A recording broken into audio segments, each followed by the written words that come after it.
What does this picture of Pope Francis have in common with this photo of me as a baby? Besides the fact we're both looking fresh as anything, there is one rock-solid connective line between these two vastly different pieces of art. They are both not real. Both of these images were generated artificially with AI with one singular purpose in mind: to fool you, to trick you. You have been deceived. It doesn't feel good, does it? I now realise I sound like a knockoff Bond villain revealing my sinister plot.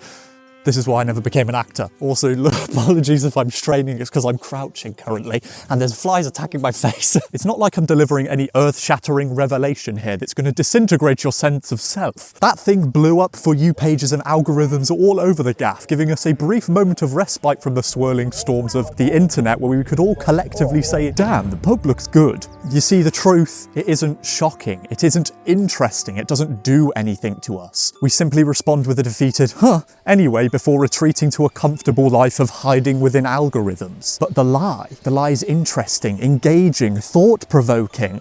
Simply put, the lie cuts through all the noise. And at a time in human history where most of us coast through the day feeling absolutely nothing, the lies spread. Meta CEO Mark Zuckerberg announced changes to the company's fact-checking policy. Meanwhile, Apple has refused to withdraw a new artificial intelligence feature which has generated inaccurate news alerts. Hinton's attempt to model the brain instead helped change the world, but hazards this guess: a 10 to 20% risk AI will take over. People haven't got it yet. People haven't understood what's coming. I think if you took the bling away, it would have been believable. Currently, we're in an age of deception where scams, schemes, cheats, and just general fraudulent behaviour of any kind is allowed to not only exist in the cold light of day, but very much like Astarion in Baldur's Gate 3, these digital vampires are straight up thriving in the sun, draining people of their blood left, right, and centre like a sugar-deprived child that's just been handed a Capri Sun, whilst the rest of us just have to sit and watch this unfold in real time, whilst obviously maintaining a super healthy distance between us because I know what's going on over there. If I stay over here, it won't happen to me. It's absolutely not like this is a new groundbreaking thing in the world. People have been lying forever. But as of recently, I feel like there's been a sudden shift in regards to everything that I'm seeing online, with a lot of the content we interact with on a daily basis absolutely filled up to the brim with hatred, anger, and hundreds upon thousands of people straight up lying for, I guess, the love of the game, facing no real consequence for the nonsense they spout, and I guess the rest of us just have to deal with it. It's just part and parcel of being online now. If you get bamboozled by a neek with an anime profile picture, I guess it's just a skill issue. Even now, as I stand here in the middle of a boggy field getting attacked by flies, desperately trying to rush through my script before I inconvenience any dog walkers. I don't know if you can see this in frame, but there's a bunch of houses over there and a few people are standing outside their house watching me. This is my idea of hell. I understand there is an inherent trust here. You sort of have to believe the things that I'm saying are correct. But I'm a man. Lying is like a defining trait, and if you don't believe me, I've bamboozled you. You think I'd stay outside for that long? The place where other people are? Are you crazy? It's not just that one lie though. There were quite a few others I've slipped right by you, hopefully. First off, this actually is a baby photo of me, so you can grill that little dingus to your heart's content. I mean, this is from July 1998. I was 2 months old. Also, remember when I said this? This is why I never became an actor. Clearly none of you are familiar with the very quickly cancelled early 2000s CBBC show Funky Fables. God, it's like none of you even know me. I think we're very much in the clear. As you can see, I've got the green screen back out, so all's good. Hang on.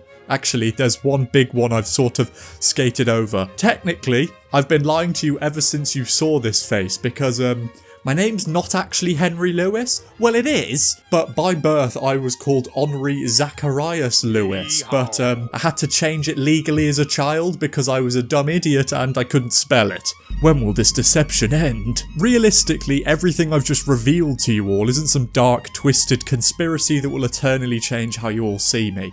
That is unless you don't like vaguely French-sounding names, I guess. In the grand scheme of existence, they're all incredibly harmless, which is just like a majority of the lies you'll casually scroll past on a daily basis. They're not hurting anybody. Whether that's one random Donny on football Twitter making up speed stats for Sweden and Nottingham Forest winger Anthony Elanga, which then somehow fumbles all its way to being picked up by actual reputable footballing outlets, all the way down to your more run-of-the-mill everyday ruses like this person posting that they've gotten GTA 6 already. Okay buddy. Oh, that obviously fake post got 2.9 million impressions.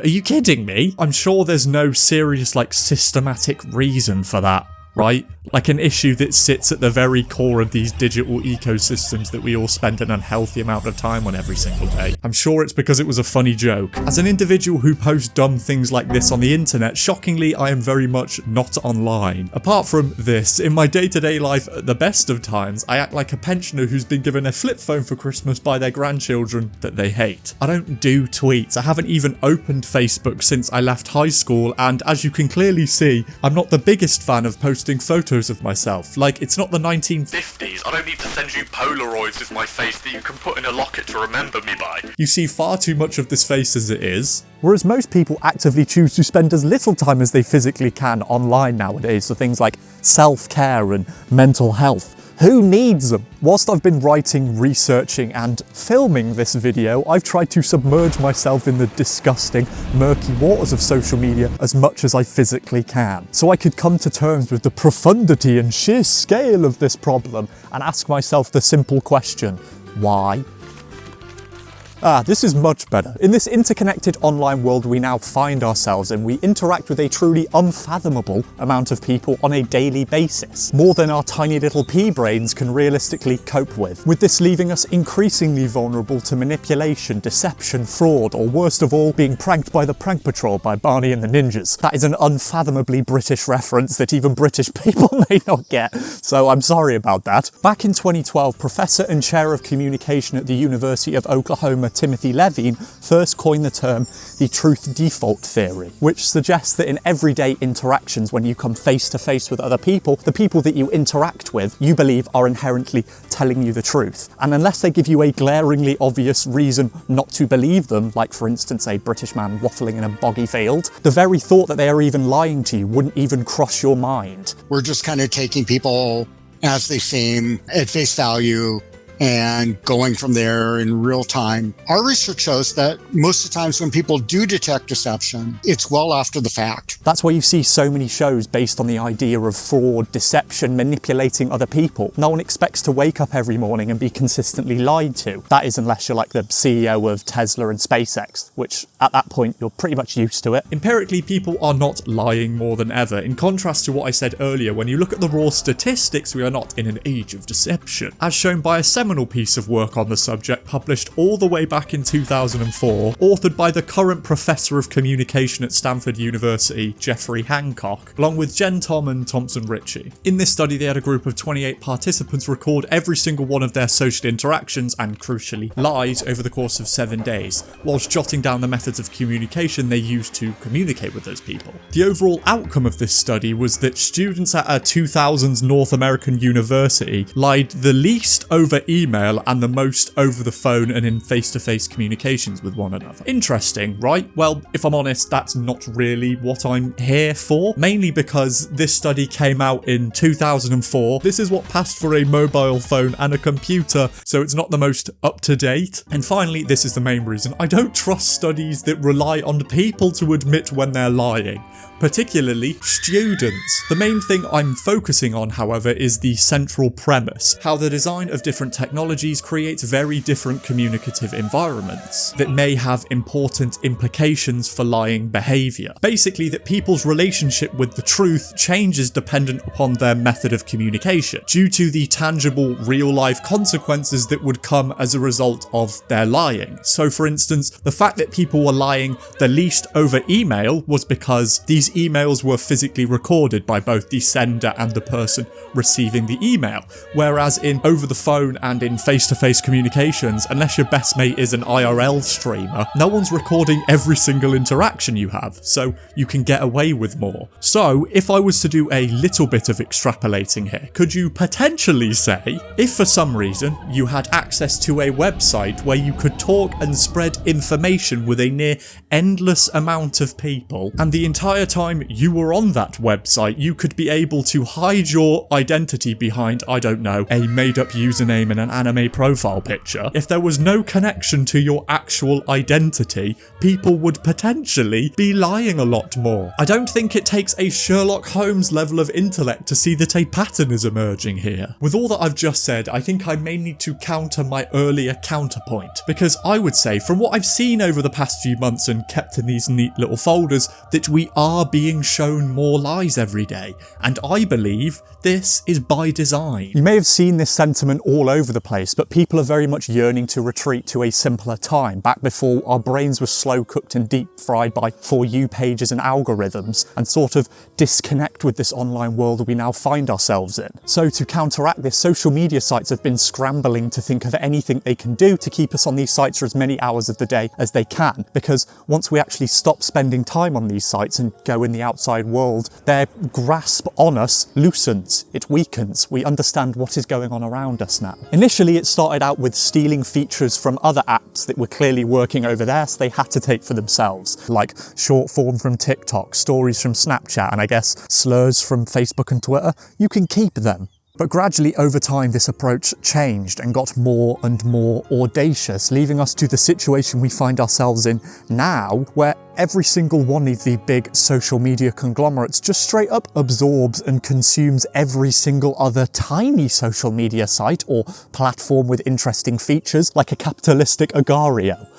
God, that is even that's an ancient reference at this point. I had my birthday a few days ago and I suddenly become a decrepit old man. What is happening to me? We are no longer in an age where the only form of social interaction you have every day is standing by the water cooler with Sandra Frederick and the gang. Even such a simple thing of being sent a meme by a close friend could expose you to the thoughts and opinions of hundreds upon hundreds of people from vastly different corners of the globe. And honestly, it's just so overwhelming, which is why more and more people just want to get off the ride. But as of recently, it would seem to me at least that for a few of the big hitters out there, their strategy has somewhat changed, with sites like Twitter, Instagram and Facebook opting to go down a more divisive route. Upon its foundation, social media and the wider internet at large was a place of goofs and gaffs, of hilarity, where in one brief moment you could go from sending your best friend some spam mail that they would have to send to every single person they know or their entire bloodline would be cursed, to moments later sending them an image of Snoopy with the caption, "This is so you." You see joy? It's infectious, contagious even, but so too is anger. Entire online ecosystems are now built upon this central premise, baiting you to react and engage with something in the fleeting seconds that you have scrolling past a post, as it's a surefire way to keep you on the app for longer and longer. Because quite simply, they need us. They need to enrage us, to provoke us, to evoke something deep within us that keeps us coming back for more, whether we like it or not. That's interesting. Have you ever seen something on social media that got you so up and mad, fired up, that you went right to the comment section to give people a piece of your mind? You might have fallen for a pretty straightforward tactic called rage bait. The creators profit off your anger. Your anger is the product. I've heard the internet referred to as a challenging information landscape. And like, yeah, I will run to go fact check something that I disagree with, and I will not do that with stuff that aligns with my previous conception of the world. Social media is just filled with horseshit that will just tell you whatever you want to believe. You see, a lie, it demands our attention. It's human nature to want to correct someone, whether that's in the form of going on a 4-paragraph long tangent about canonical Hello Kitty lore, or simply quote retweeting the truth about something to show your many followers that you're one of the good ones. You've actively engaged with it, and from the platform's perspective, crucially, you've interacted with it, the post.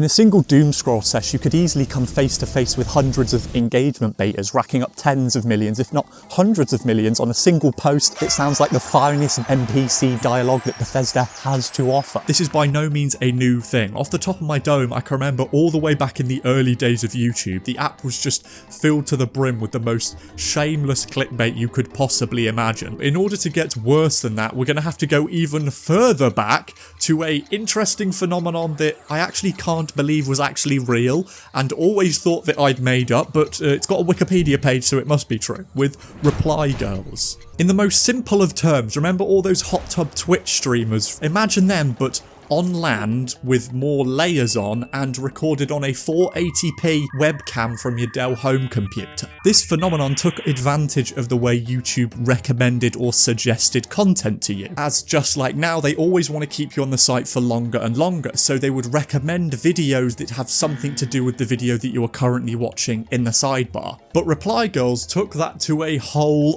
another level.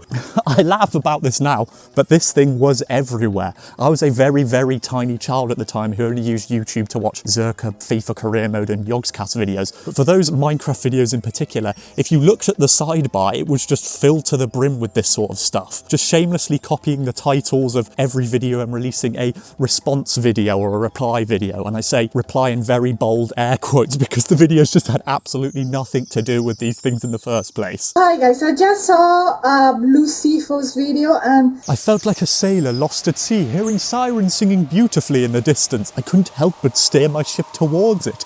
It's not my fault, I was a dumb child. Nowadays, as you can see on YouTube, this thing has sort of been curbed to some extent. But on sites like Facebook and Twitter, it would seem, to me at least, it's been given somewhat a little bit of a makeover. Due to Twitter's shift towards actually paying people for the impressions they generate, most of the things you scroll past now have been genetically manufactured in a lab to evoke an angry response out of you, which leads us to the situation we are in right now. And while sure, a lot of this stuff is from the same 12 accounts posting this nonsense, tweeting things like, what's a line delivery you think about a lot? Name a time a celebrity gagged their interviewer, or what are the final 3 digits on the back of your credit card, your mother's maiden name and your postcode? No matter which way we think about it, all of that stuff is still engagement bait. Just because you get food poisoning from a restaurant you really enjoy, it doesn't mean that you still won't barf your guts out. While they may get community noted or flamed in the replies, at the end of the day, nothing happens. There's no backlash, no repercussions for the nonsense that they spout. They simply continue to go on with their lives. Whilst the actual platforms continue to benefit from our increased engagement, no matter how we push back against the system, the more we end up feeding it.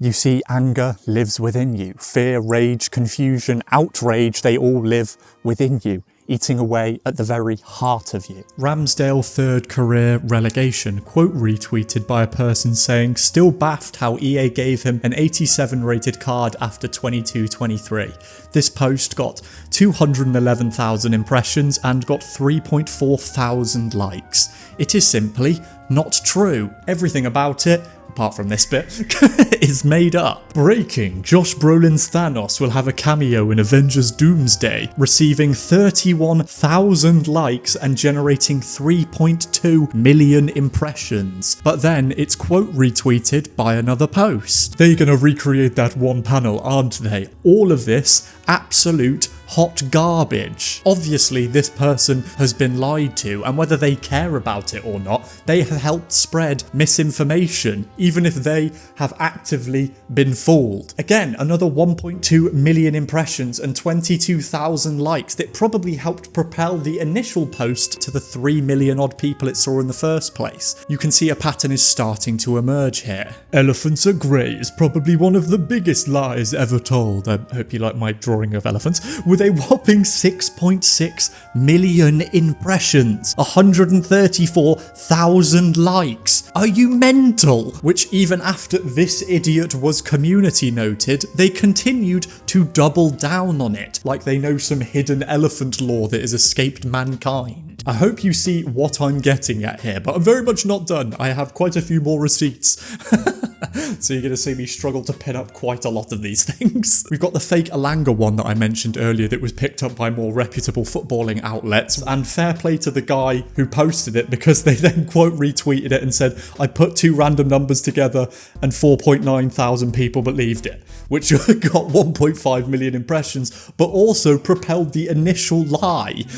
It's just a constant cycle. Also, let's not forget the fake GTA 6 post with 2.9 million impressions and over 95,000 likes. Randomly remembered a study I skimmed years ago where they put pairs of men and women who didn't know each other into a pitch black room for like an hour with no instructions, and a surprising amount of them had sex. Maybe it was like 2 to 3 hours, I don't know, still a short amount of time to go from just meeting to hooking up, especially without having any idea what they looked like. Also, they knew they were being recorded. Wow, it sounds like such an interesting, out of this world study. I'm sure you could provide evidence. No, they could not, because it's not real. 3 posts from this same Donny got over 5 million impressions, with the first one getting 56,000 likes. And then another post quote retweeting it saying that it's fake gets 1.8 million impressions. There are entire industries based around people and deception,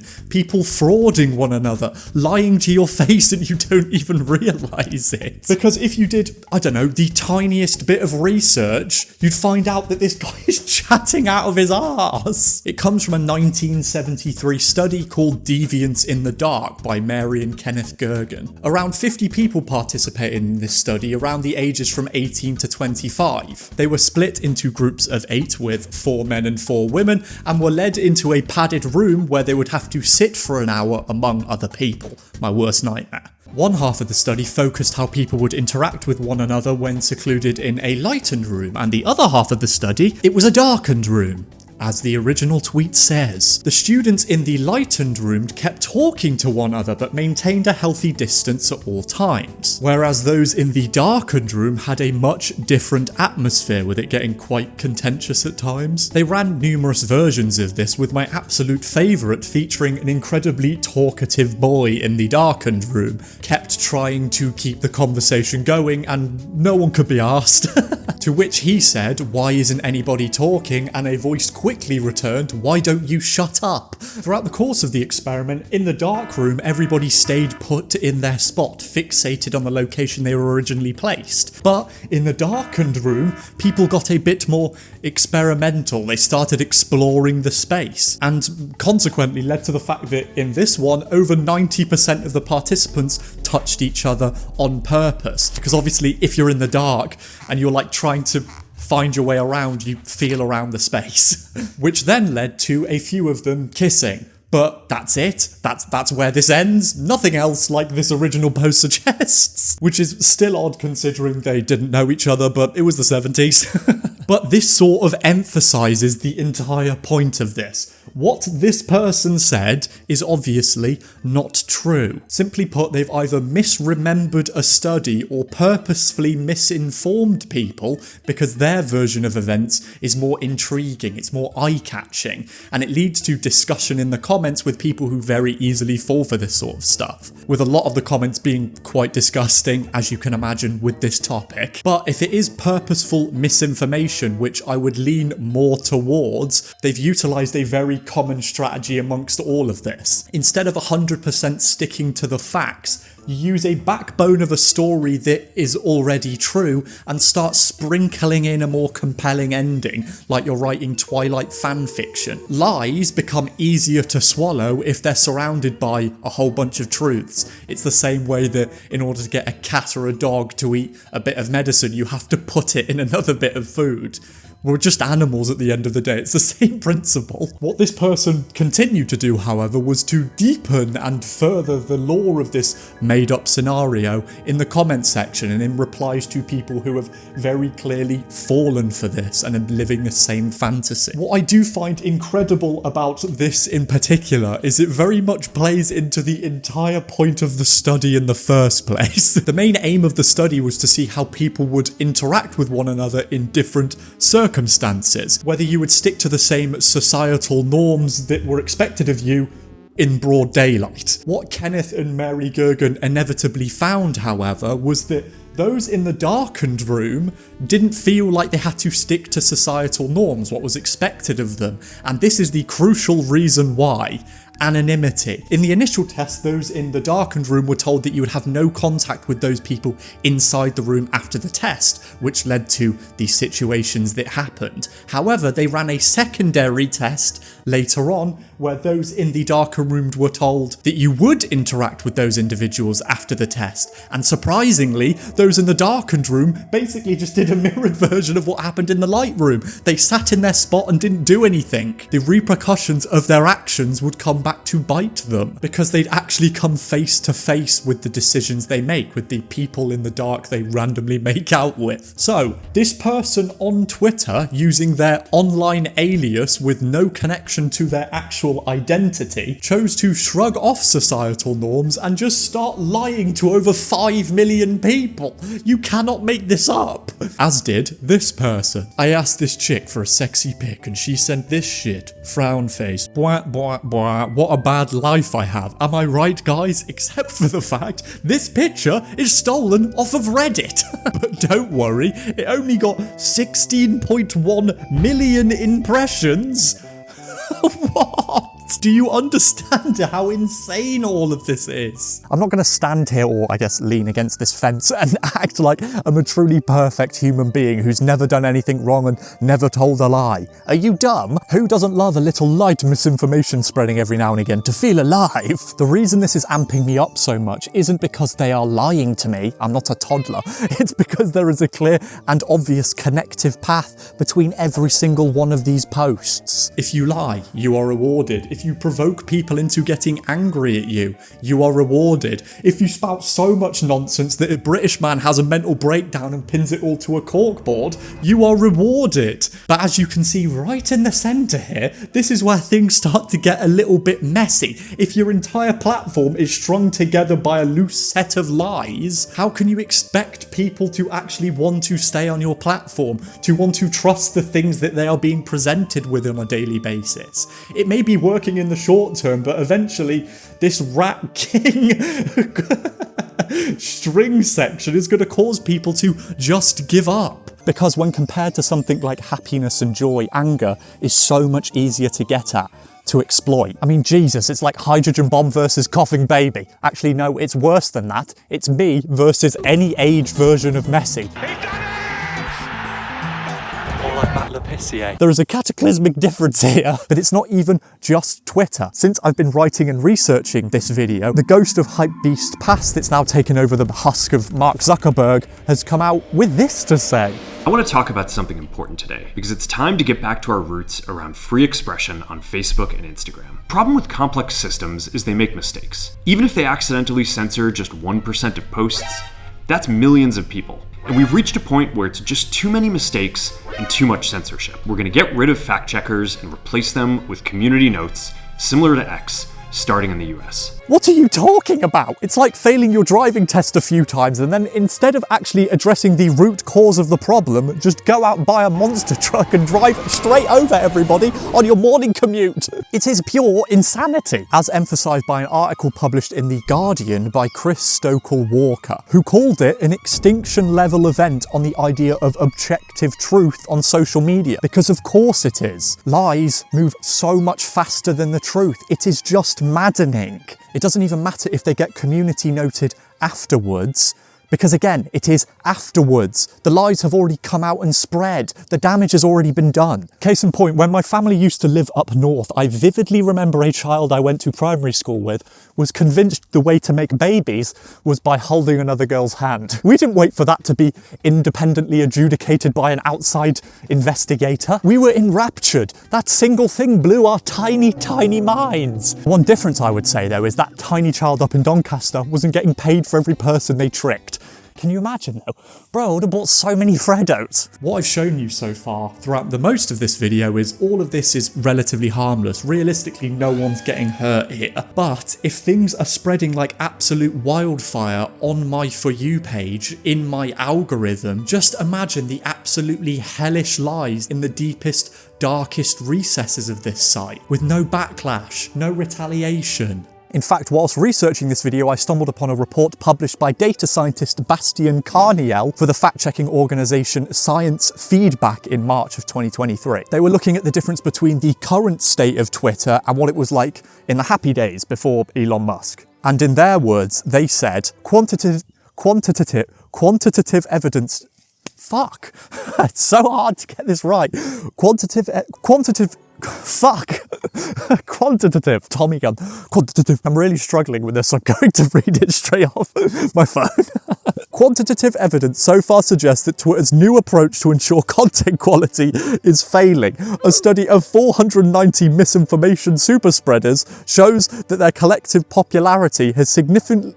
Bastard, I'm reading it and I still can't get it right. Shows that their collective popularity has significantly grown. On average, an increase of 42% of interactions per tweet since Elon Musk took effective control. Whether we like it or not, these digital town squares have become fundamental to people's day-to-day lives, how they actually function. To have something this crucial to people operate with the same basic rules and regulations as the Purge is absolutely mind-boggling. You know what? I'd say the Purge is absolutely lapping us, because at least then you know for a fact you're living in an actual nightmare.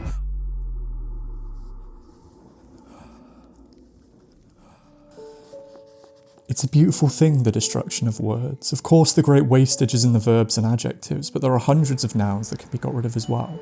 It isn't only the synonyms, there are also the antonyms. After all, what justification is there for a word which is simply the opposite of some other word?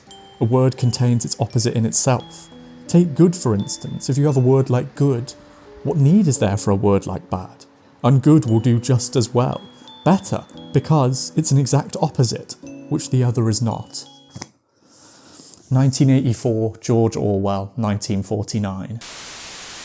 Are there actually men in the world that don't think that tattoos are attractive? Like, I'm asking like seriously. I got all these tattoos because I thought it was going to make me harder. You can clap now. Thank you, thank you. It means a lot. I told you I was an actor. I think it's fair to say that both transcripts I just read to you were true works of art. One was a harrowing tale about outside influences and what it's like in life under an oppressive regime that stifles creativity, and the other was George Orwell's 1984. But for the select few of you out there who weren't awestruck by my performance and transported to another world, you may have noticed that something was a little bit off by the second transcript. Like 1984, evoked a little bit of a response. These won't look so hot at the age of 50. Good luck. I'm a vet of two forces. I've seen a lot of tattoos long before tramp stamps. I never got one and honestly think they all look trashy. Childish. Tattoos are an outward sign that she's not marriage material, and deservedly so. They make bad choices and then try to settle for an average, stable man. Simp? I love how they had to clarify that like a DJ Khaled ad-lib. Simp? Sorry, back to the serious bit. You don't put a bumper sticker on a Bentley. This is obscene. I'm afraid to say that is my new life motto now. I'm very sorry.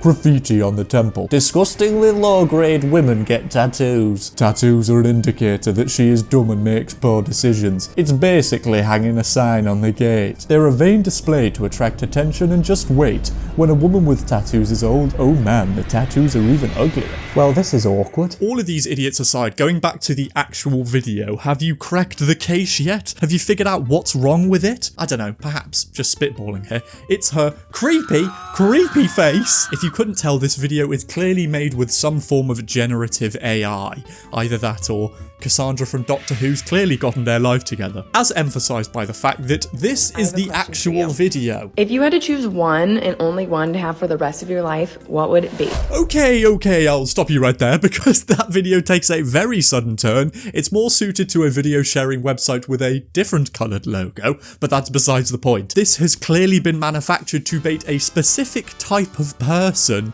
into responding, and they all fell for it, hook, line and sinker. These people would not last a second in Finding Nemo.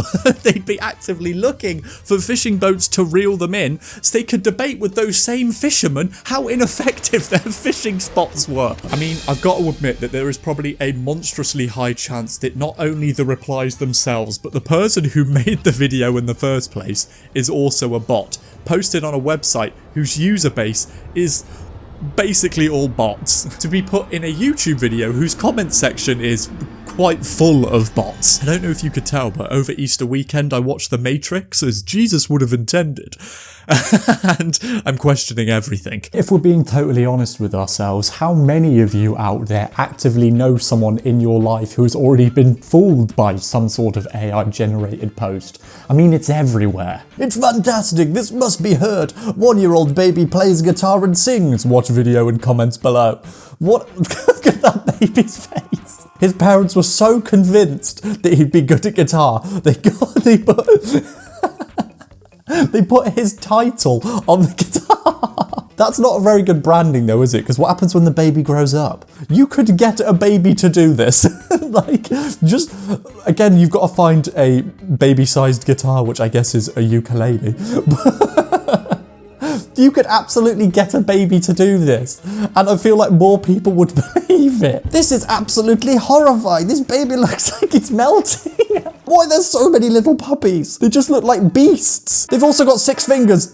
I've only just noticed that. They've got 6 fingers. 1, 2, 3, 4. They've got 6 fingers. It's a more awesome thing to focus on. To some extent, you could have made this a real thing, but instead you've got these babies with like devil eyes that like see to the soul of hell itself. Don't get it. It's just engagement farming for engagement farming's sake. This is just so obscene. There is so much going on here. Beautiful cabin crew, Scarlett Johansson. Don't see Scarlett Johansson. I do see a person running away from a shark that has human legs, but the person has legs coming out of their chest, and I'm gonna say about 8 fingers. Why is the shark at that angle, but his body comes at this angle? He's got terrible posture for a creature of the deep. Also, they are in very shallow water for a shark. I guess that's why it's evolved to have human legs. Why is their cabin crew outfit completely immaculate when they are in immensely muddy water? I can only imagine this is moments before the crash. So hang on, let's think about the lore of this now. Hang on, this is an idea of like, don't judge a book by its cover. In the previous photo, we thought the shark was the bad guy. But as you can clearly see here, this shark is the pilot of the plane and is escorting the woman who, for some reason, has facial hair on her forehead, or is it just mud? The guy had oh my god, it's all coming together now. The pilot had given up his immaculate pilot uniform and gave it to the now beautiful cabin crew Scarlett Johansson. Beautiful piece of art. Guys, I'm really sorry to admit, but as you can clearly see, they all died. every single one of them. God, look at their faces. They look like if you get the smudge. Look at this person. They look like if you get the smudge tool on Photoshop and just go to town. Why there's so many planes in the sky? I guess Boeings need a place to go when they inevitably crash as well. Also, why is the Rainbow Road, I guess, in heaven made of what looks like wood? You would think in a place with high moisture in the sky, wood is probably like the worst choice. I know I can mock this sort of stuff, but it is incredibly alarming to think of the damage these sorts of things can do in 5 years, 10 years, maybe even 2 years. Every day it feels like there's another AI related announcement to do with how it's hoovering up another aspect of our lives, reducing us to a machine that turns cheese string into string cheese, whilst Google, Gemini and Grok get to have all the fun. People will have a real fear that the technology will put them out of work. You've put it at 23% of all jobs will evolve. That sounds manageable as a number, but when you start looking at the individual roles, it is a huge number, isn't it? But there was something I saw on my timeline the other day that very much stopped me in my tracks. And just as a warning, as you can tell by what's around me, I'm very much going to be talking about books for a little bit. I can only apologise, it's only brief. As of recently, I've been reading quite a lot of stories in the news that very much worry me, which is saying something because the world is truly horrible right now. Whether that's the National Centre for Educational Studies survey released at the end of last year, talking about the increasing number of adults in the US and the world at large with less than ideal literary skills, with those in America that rank at the lowest literacy levels raising from 19% in 2017 to 28% in 2023, to more smaller scale things like talking to my sister about how increasingly difficult it's getting to mark the work of students, thanks to every single technological device that we own having some form of AI, especially how in her case, unless you can physically prove that someone's used ChatGPT to answer this question, you can't really do anything. But even with all of that incredibly horrifying stuff, one other thing very much stood out to me, and that's where all the boring book stuff comes out. Why have I picked up the Spanish dictionary? Sinceridad. Mainly, I'm worrying about something as dumb as this. Bam bam bam, I know, how bone-chilling. But to me, this sets off the biggest, fattest, most ear-piercing alarm rattling around my cranium. This is very much one of the many, many stories I've read over the past few months of people openly admitting and bragging about how many books they've managed to read thanks to services like ChatGPT and one of its many clones. What they're doing is copying and pasting the transcripts of these books that they're trying to read into sites like ChatGPT and getting it to regurgitate those words in a language that they can understand. I'm not going to act like I fully understood and enjoyed every single book I've read in my life. Oh, hang on, I've got an idea. Look how big this copy of Charles Dickens's Hard Times is. I mean, look at the font size. I mean, there's only so much you can hear about another sad Victorian child before you want to cast yourself off to sea. But to me, that is not the point. It's so insanely alarming how they're just doing this and passing it off as a flex. Like really, you've got the gist of ChatGPT ass Aristotle. Do you want a medal? Does it make you seem intellectually superior to your adoring followers? Is that what you're going for here? Why does it matter? Life isn't a battle royale. You're not trying to read as many books as physically possible before the ring closes in. What's the point? I can openly admit I am dumb as bricks. Do you know how many times at a seminar at uni I would openly and confidently say the absolute wrong thing and would just sort of have to sit there in that space? My handle on YouTube is Henry is dumb. I'm clearly okay with that. But to think critically and to ponder the stories of people passed throughout generations is to be human. It is a privilege to be able to tackle these challenges, to jump over hurdles. You cannot expect every single thing in your life to be that straightforward, to come with a battle pass, to give you instant gratification and instant answers to whatever question you want. It's all a part of this whole deal. How cooked are our brains that people are asking for text to be transcribed into 3rd grade English? What is going on? It drives me all sorts of batty that creativity is now a grift. It's a hustle. These mediums open our mind to different ways of life, different lived experiences that we can draw inspiration from and learn how to be better. It opens the door outside of our own echo chamber. But it's not just that. To fall into this trap would be to lose your own sense of individuality, with your thoughts being dissolved into a homogeneous blob being spat out by Grok and Google Gemini. This absolutely isn't to say that everybody should start reading Shakespeare in order to live life to the fullest. Categorically, no. I live my life as a tragic British fool with questionable fashion choices. I do not need to read about it as well. Whether it's 1984, The Little Book of Confidence, The Rose That Grew from Concrete, or, I don't know, this one, The Tale of Tom Kitten. Choose what you want to do. Explore these things in your own way. But take a moment and think to yourself, do you really want to become one of those Facebook boomers who falls for the shark head thing? Really? I mean, look how upset it's making little Tom Kitten. Who's described as, Tom Kitten was very fat and he had grown. Judgmental. Don't you see that the whole aim of Newspeak is to narrow the range of thought? In the end, we shall make thought crime literally impossible, because there'll be no words in which to express it. Every concept that can ever be needed will be expressed by exactly one word, with its meaning rigidly defined and all its subsidiary meanings rubbed out and forgotten. 2025, Hayley Welsh, Talk to a Podcast. Automation and artificial intelligence was going to arrive and take on these sort of boring blue-collar jobs that nobody wanted to do. Turns out this is really good at art instead, and it's all the things that we wanted to do in our spare time. Best way to understand it emotionally is we're like somebody who has this really cute tiger cub. Unless you can be very sure that it's not going to want to kill you when it's grown up, you should worry. My day is 6 a.m. to noon, and I'm not crazy. You're crazy for thinking it takes 24 hours, just like some dude in a cave did 300 years ago. My second day starts at noon and goes till 6 p.m. And then the next day is 6 p.m.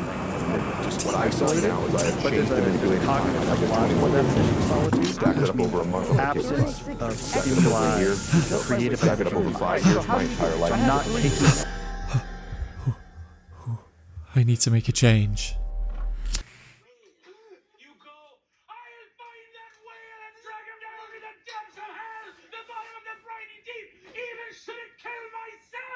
That's the motivation that you see people like Gary Vee, people like...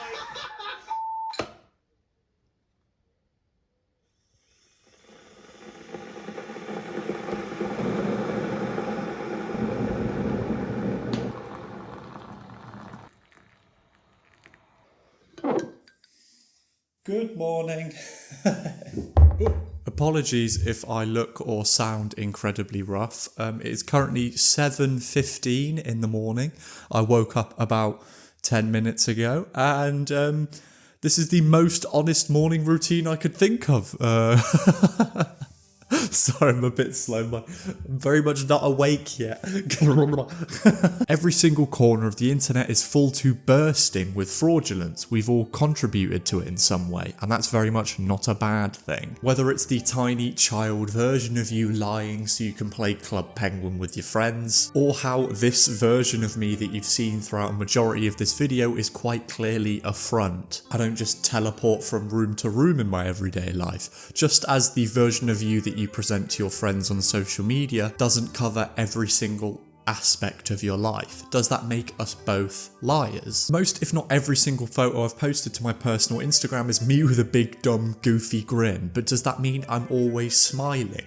Of course not. Throughout my time at university, I wasn't in the greatest of headspaces. I very much struggled being away from the life that I was so familiar with. But looking back on any Facebook or Instagram post that I posted at that time, you'll see a lot of photos that look like this. Happy and smiling, and not showing the immense struggles that I was going through at that time. I mean, who would want to see a photo of me crying because I didn't have any mixer to put in my vodka, and my triple XL pizza that I'd bought to last me the entire week was starting to get a little bit gross. I know there's quite a lot to unpack there. Social media is a representation of our lives through rose-tinted glasses. Everybody preaches about authenticity and realism, but spends about 15 to 20 minutes trying to choose between 3 identical captions. We all know this. This isn't exactly a news flash. But it didn't stop that immensely depressed version of Henry at university from getting jealous seeing all of his friends posting photos and stories where they're looking happy and cheerful, when in reality, most, if not all of them, were going through the exact same problems that I was. And in some cases, even worse. In the words of Dr. Courtney Warren in Naked Truth, published in Psychology Today in July of 2018, when we engage in social media and our propensity to trust is met with overt lying and less than honest presentations, it can be problematic. We expect that people are naturally as good looking as their photos appear on a daily basis, that people around us are in a habitual state of going on vacation. Remind yourself that it's just a snapshot of their life and one that they want you to see. God, I should probably go and have a shower. I feel gross. I need to get my day started. To me, TikTok, Instagram, influencer morning routines represent a relatively insidious part of the industry that sort of works as a perfect representation of every single thing I've been talking about here. Inherently, every single morning routine you see on the internet isn't fake, just like every single post you scroll past on the internet isn't fake. But the ones generating the most traction, the one with the most wide-reaching interest, are absolutely filled to the brim with fabrications, that's probably the best way to put it, in order to keep you interested in them. That's why you're seeing these morning routine, morning ritual videos take on an almost comedic lens. They need to do something outlandish, something outrageous to stop you from scrolling, to pay attention to them, to separate themselves from the masses of other people creating identical content. As someone who has a history of not being in the best headspaces at all times, I can absolutely attest to the fact that some form of routine, some form of schedule actually works. Whether it's getting up early and actually going out into the world, exercising or doing stuff with your friends, or not drinking as much alcohol alone in your room, these things actually work to make your mental well-being better over time. But just because one thing worked or works for me doesn't mean those same things will work for you. There's not one singular process or singular product that you need to purchase that will make your entire life better, which is what brings me to these morning routines. They put these products on a pedestal, elevated to the highest of social status, thinking that this is the sole thing you need to make your life better, to get your life back on track, when it's clearly not true. Masquerading as a step-by-step process to make you suddenly feel better about yourself, when in reality all they exist to do is to provide you a 10% discount code at checkout. Or even worse, they lock these nuggets of wisdom behind paywalls, so you actually have to give the money even more directly than you would be just by paying for commission on something, all in a combined effort to inflate their personal wealth and taking advantage of the trust that you have in them. I'm pointing at me. I don't have a course coming out. There's obviously a reason you always see so many horror stories about young people growing up in a world with a constant set of societal expectations, only compounded by constant outside influences from social media. These things are very much not good for people's brains. So videos that almost glorify this perfectionism in every single aspect of your morning, even down to the mug you are drinking coffee from, to me is absolutely barbaric. But then again, all of this comes back to this central idea of deception, of fraud. Social media started out as a way to connect people from disparate corners of the globe, apart from Facebook actually, which came to being because Mark Zuckerberg made another site called FaceMash to rank the hotness of people on his campus. So at least all of this started out with noble intentions, but slowly over time the people involved have gotten greedier and greedier, wanting more of our time, our engagement, our precious hours on the earth to be spent consuming their content, falling for their lies. These sites have fallen deeper and deeper into a toxic cesspool that taints anybody who touches it. It's by no means a singular problem. No matter what I've said so far and what breakdowns I've had on this corkboard, it's not just a Twitter problem, it's not just an Instagram problem, it's not just a Facebook problem. Every single site you interact with on a daily basis is filled to the brim with this sort of stuff. This constant hunger for engagement, for content, for instant gratification, for slop. It's everywhere. Even with the stupid things this dumb idiot's been saying throughout the course of this video, many people have probably already gotten fed up with my British nonsense, left an angry comment and gone on with their day. It's fine, you can do what you want. But strangely enough, that angry comment actually helps me, because the more views, the more likes, the more discourse going on about a video sends signals to the almighty algorithm that more people need to see it. I mean, you've seen this sort of thing all over the place, not just on TikTok. Everything you see online now needs to provide you with a sense of urgency, a sense of immediacy, like you need to care about the thing they're talking about right now. That's why YouTube titles are always like, the biggest mistake a YouTuber's ever made, the most disgusting thing your mind cannot comprehend. I've done it. I'm currently in the process of doing it. In an endless sea filled to bursting with the extremes of the world, it simply has to follow suit, or it won't keep its head above water. Sure, there are people that actually break free from the mold and say something real, but it takes an absolute miracle for that to happen. Case in point, I did a video about positivity recently and it got 6,000 views. If you laugh, it makes the pain go away. For most of this video, I've talked about how these posts are actively baiting people, forcing them to respond by evoking a reaction out of them. But that's not where this nightmare ends. I'm going to try and be as straight-faced as I can in this part, even with the sun mincing my eyeballs, because we sort of need to sit in this space. Literally, I'm sitting on the floor. There's a pretty massive thing that I just haven't touched yet, the actual comment section themselves. I feel like I'm absolutely not going to do this whole section justice, but it's incredibly depressing and we very much need to talk about it. Here we go. As time goes on, this continuous cycle of constantly baiting engagement out of people, forcing them to respond by just being spiteful and angry, it's a cycle that will continue to spin. The wheels will continue to turn as they continue to squeeze any form of emotion out of you, like it's the last remnants of toothpaste in a tube. But as is the case with every walk of life, there's always going to be those absolute knobheads who take it a little bit too far, constantly testing the waters to see what they can get away with, where little by little over time the ante is raised. Just as a hilarious side note in a very depressing section, I have always found though, with at least 9 out of 10 of those sorts of people who leave comments, if you come back at them with the same amount of energy that they come at you with, they will back down or straight up apologise, which is always incredibly funny to me, to give someone a death threat and go, hang on, I didn't mean it. It's like such a funny change of pace. I'm not moaning about it, it's very much the nature of the beast. I chose to put my videos out online, and as a consequence of that, you sort of have to be open to people saying whatever they want about you. I can imagine the comments of this video, due to the nature of it, are also not the greatest, but again, that's the nature of the beast. But across the board as of late, whether it's a dumb idiot with 30,000 subscribers, or like an actress in a Oscar-winning film, or just someone that you see on the television, across the board, comment sections are just, they're just awful recently. Like, it's so bad. Yeah, it's just a bit of a problem when they're like, oh, if you like it, you're a shill. If you hate it, you're a hater. If you're indifferent to it, why are you playing it and reviewing it? It's draining to just try to appeal to people who seemingly hate video games and yet do nothing other than play them. It's all filled with the same amount of anger, hatred. It's just bursting to the seams for what?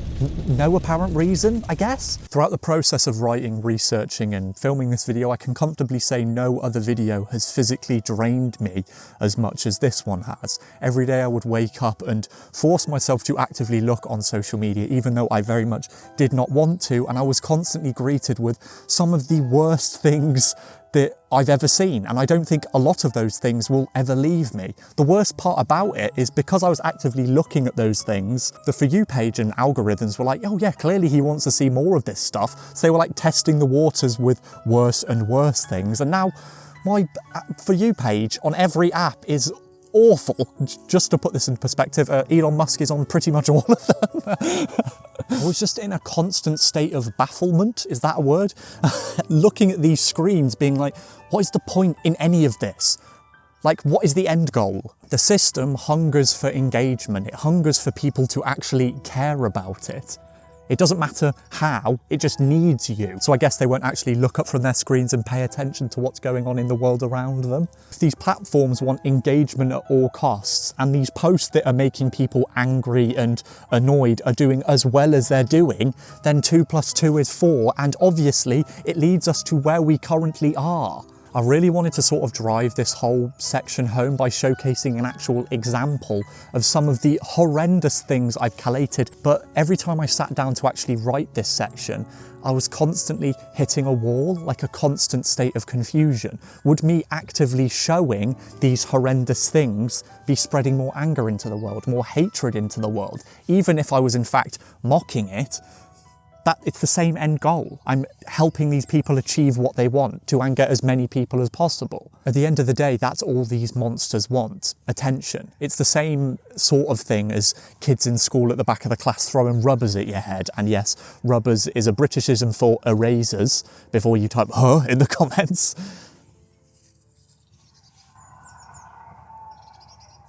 I think there's a theme park over there. What is happening? I can just hear loads of people screaming. Either that or they're watching a rough edit of this video. And no matter what, they will just continue to throw more and more at you until they actually evoke a response, until someone actually... What is happening over there? Can you hear that? There is like screaming. Okay, hang on. Back to it. What is happening? I'm trying to do like a poignant moment and someone's just screaming.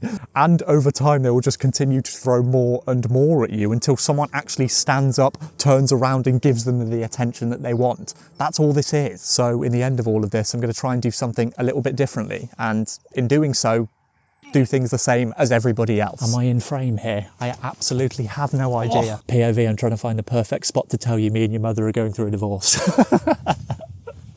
I need to be quick, there's dog walkers. I normally hate doing this sort of stuff, and I very much do not like the word video essay. Like, ugh, there's nothing essayistic about this. I'm just waffling, looking into some boggy water. But bear with me, we're about to get super video essay here, and I apologise for anyone who has a passing interest in philosophy because I'm about to butcher a seminal piece of work. As told in Plato's Republic, one evening the Greek philosopher Socrates sat down for a discussion of morality and right and wrong with his student Glaucon. Their discussion focused on the true intentions of man and whether someone decided to do something because they were a good person or whether it was because out of societal expectation, out of fear of punishment or craving a reward. Glaucon proposed to Socrates a tale, the story of Gyges, formerly a humble shepherd who, after tragedy befell him, somehow stumbled upon a magical ring, and obviously he took it without a second thought. I mean, who wouldn't? Upon investigating that ring later that same day, Gyges turned invisible. With this new power at his literal fingertips, Gyges used this new power to complete a true myriad of sordid deeds. Basically, your everyday moral of the story type stuff. Seduced the queen, murdered the king, and then himself became the king. With Glaucon's tale inevitably boiling down to a central point. If you had the superpower of invisibility, would you do a bunch of fucked up shit?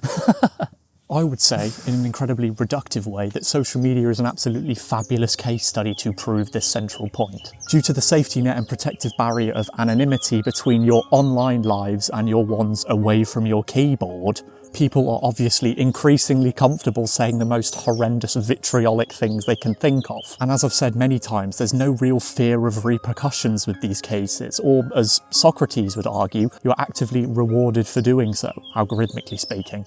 I'm sure if Gyges could do all of this from the comfort of their own home, Socrates would absolutely have gotten what I'm getting at here.